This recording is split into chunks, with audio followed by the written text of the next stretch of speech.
They said he was too small. Too poor. From the wrong country. They said Filipino gymnasts would never compete with the world's best.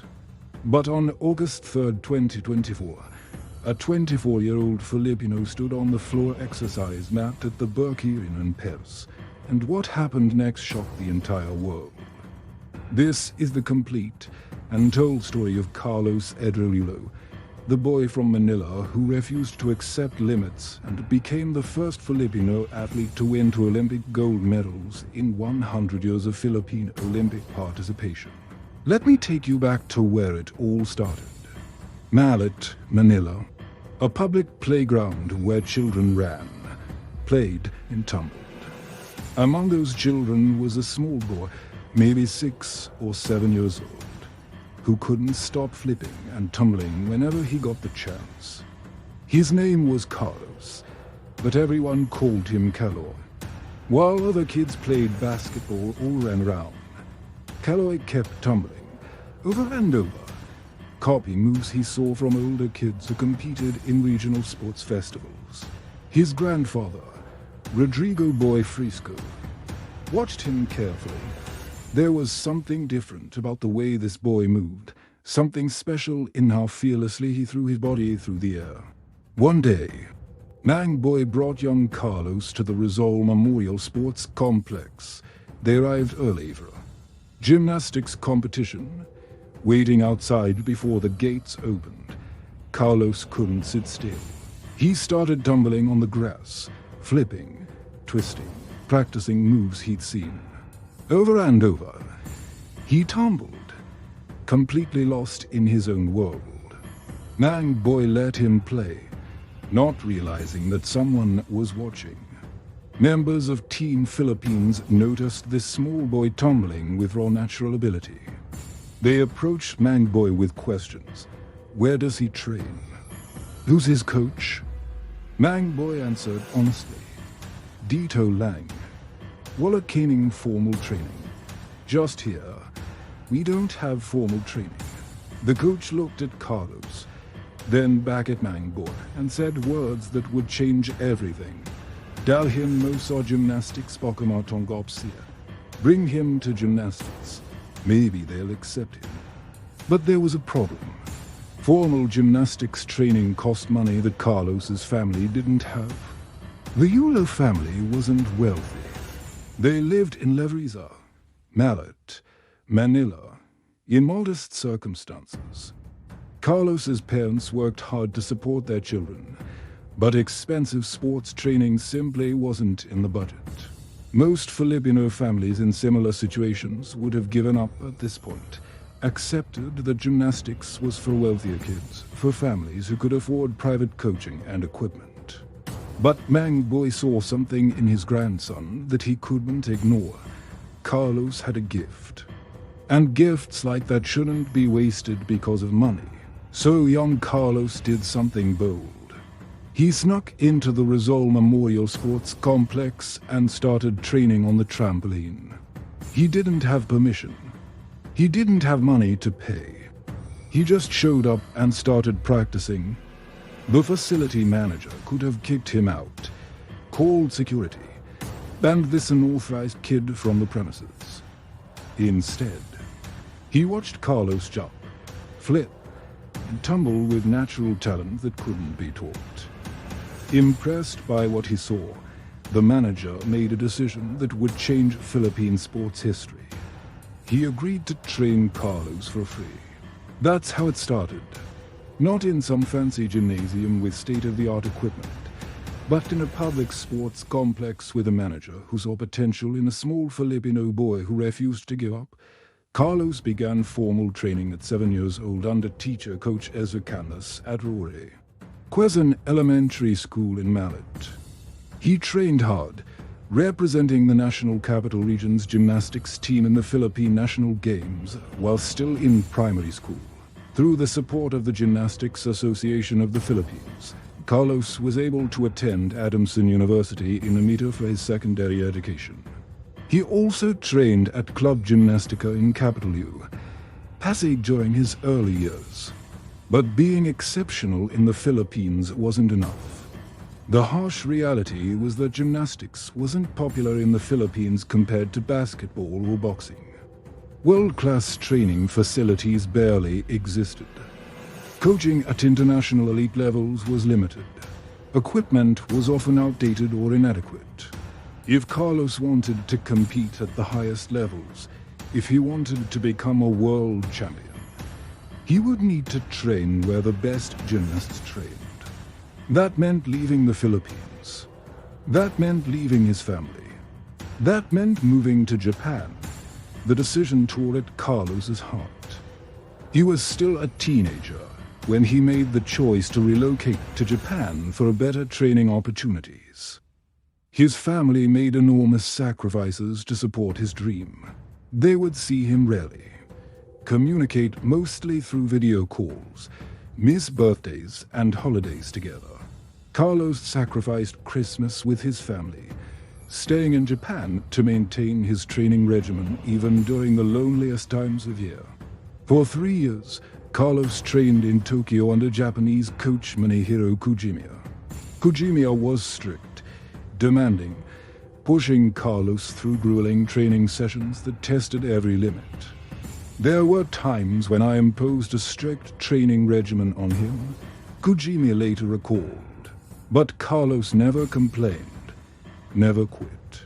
Carlos has always been aiming for the gold medal at the Olympics, and he has always been willing to go through any kind of hard practice.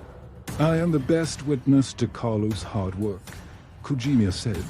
The partnership between Carlos and Coach Kujimiya transformed the young Filipino gymnast.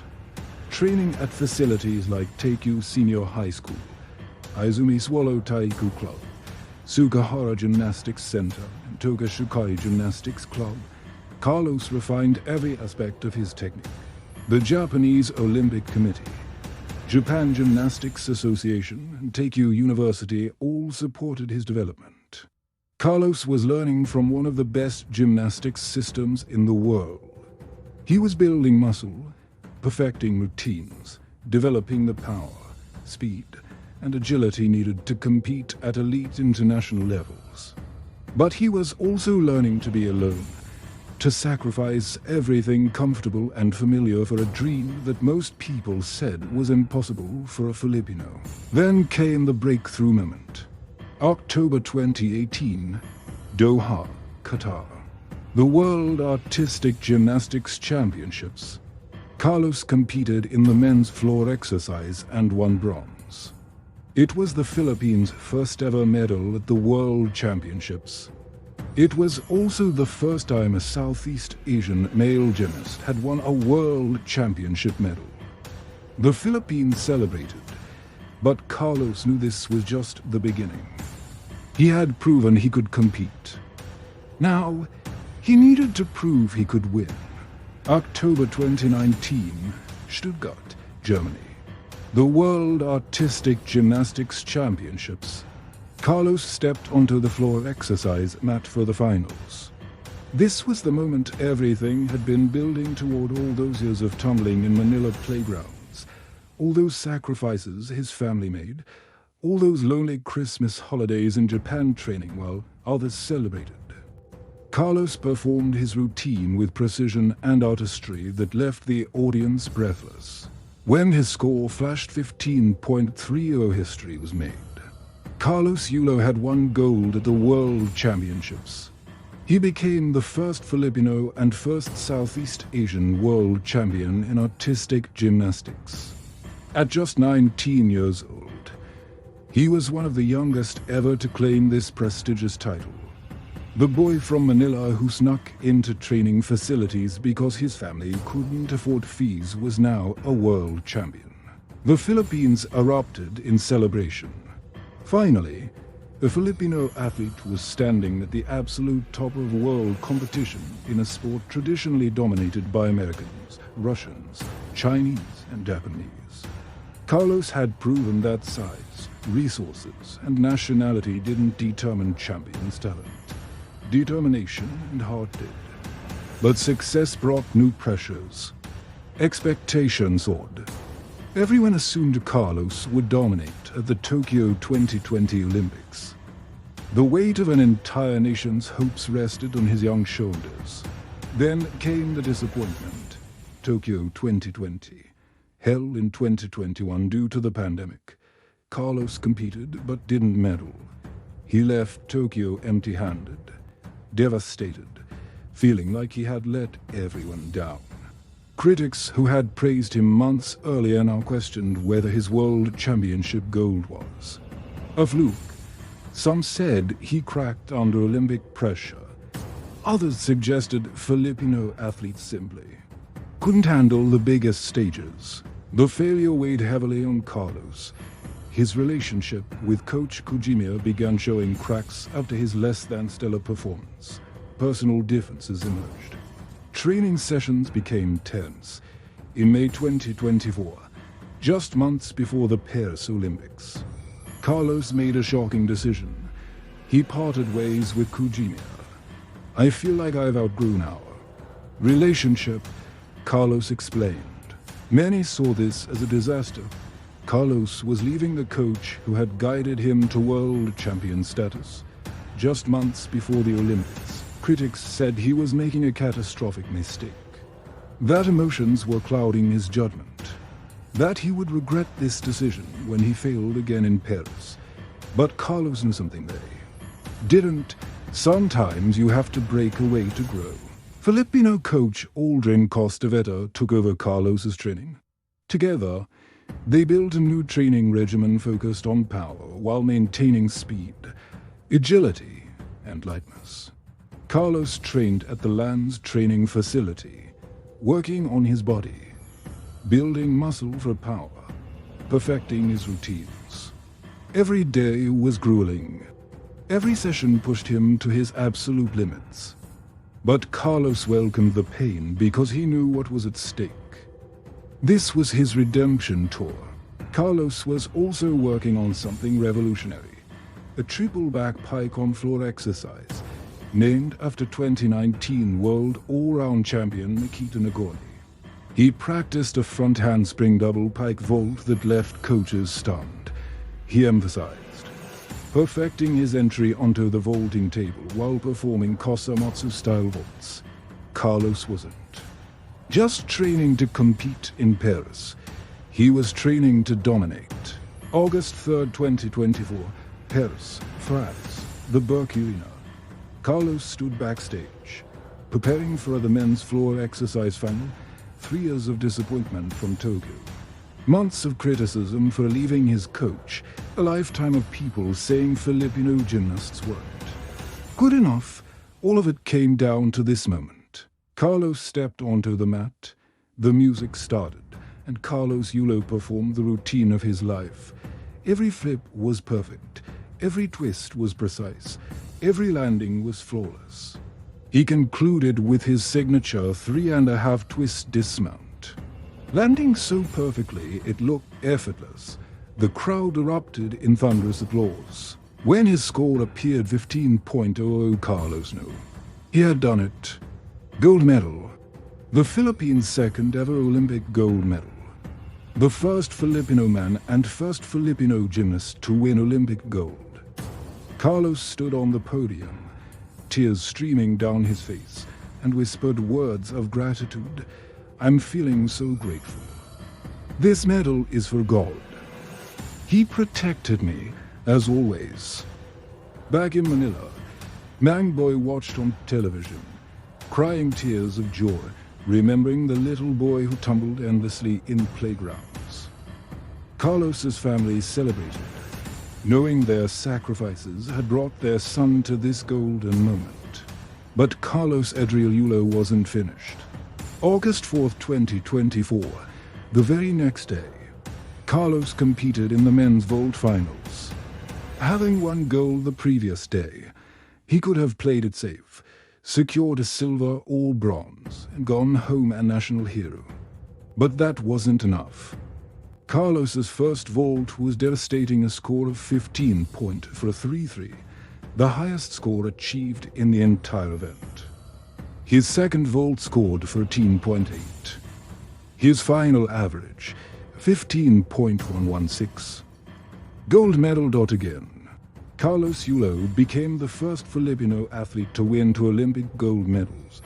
He became the first and only Southeast Asian athlete to win back-to-back gold medals at a single Olympics.